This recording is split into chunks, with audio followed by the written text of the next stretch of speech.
7h25, avançamos agora com um dos temas do dia, o novo IRS jovem que o Governo aprovou ontem e que traz, segundo dados do Executivo, uma redução fiscal de 1.000 milhões de euros. A medida terá agora de passar na Assembleia da República. Vamos explicá-la com Pedro Brinca, professor de Economia na Nova.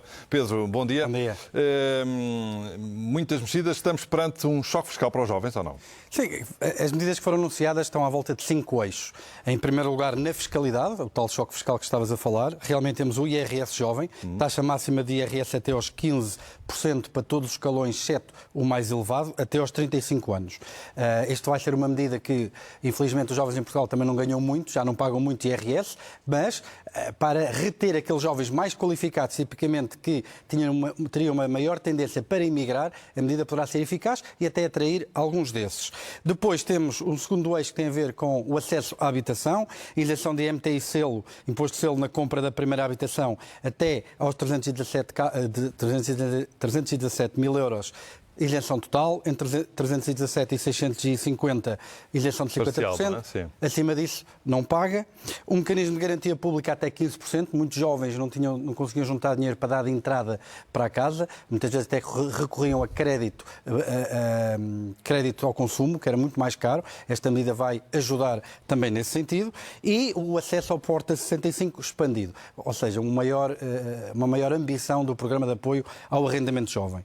Terceiro eixo, alojamento estudantil, para quem vai para os miúdos que vão para a universidade. Estamos a falar de mais 700 camas que o Governo anuncia.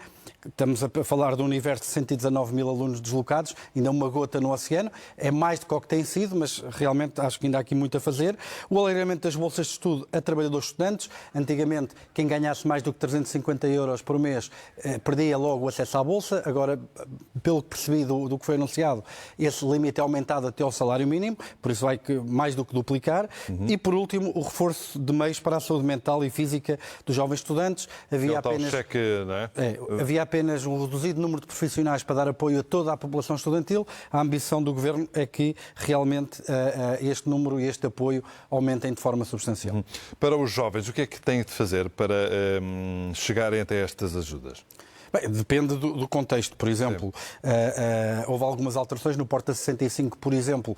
Antes o jovem tinha que encontrar a casa, depois de encontrar a casa e o contrato de arrendamento que queria fazer, ia então ao IRU e tentava, que é o Instituto Público responsável pela gestão do programa, e metia um processo. Agora é ao contrário. Agora o IRU concede o apoio em função do rendimento e o jovem pode ir para o mercado, o que agiliza, por exemplo, toda esta questão. Mesmo na questão do alojamento estudantil, também parece-me que há aqui alguns bloqueios administrativos e o resto trata-se diretamente, no caso do acesso à habitação, com o prestador de crédito, se não estou em erro, e na questão da fiscalidade jovem, quer dizer, é uma questão de retenção na fonte, presumo. Pedro, peço-te, para terminar, um comentário também a uma das críticas da oposição à esquerda, que diz que esta ajuda no IRS dos jovens, o Governo só pensou nos que ganham muito e, como se sabe, a maioria dos jovens ganha muito pouco. Sim, a maioria dos jovens paga menos do que 15% de IRS, por isso não é uma medida que, nesse aspecto, vá expandir muito realmente aquilo que era o rendimento disponível líquido de impostos. Tem razão a oposição também?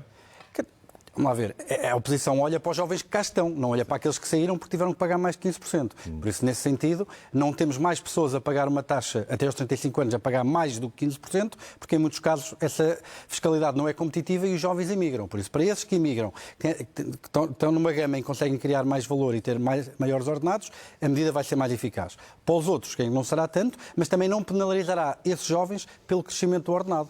Por isso, creio que beneficiará mais uns que outros, é inevitável, mas creio que é uma medida positiva. Eu, que tenho 45, paguei a crise de 2008, paguei a crise de 2011, estou a pagar a crise da habitação, vou pagar a crise demográfica quando me reformar, porque não será proporcional aos meus descontos. Quer dizer, eu pergunto quando é que eu deixo de pagar e começo a receber. Mas isso é outra história. Muito bem.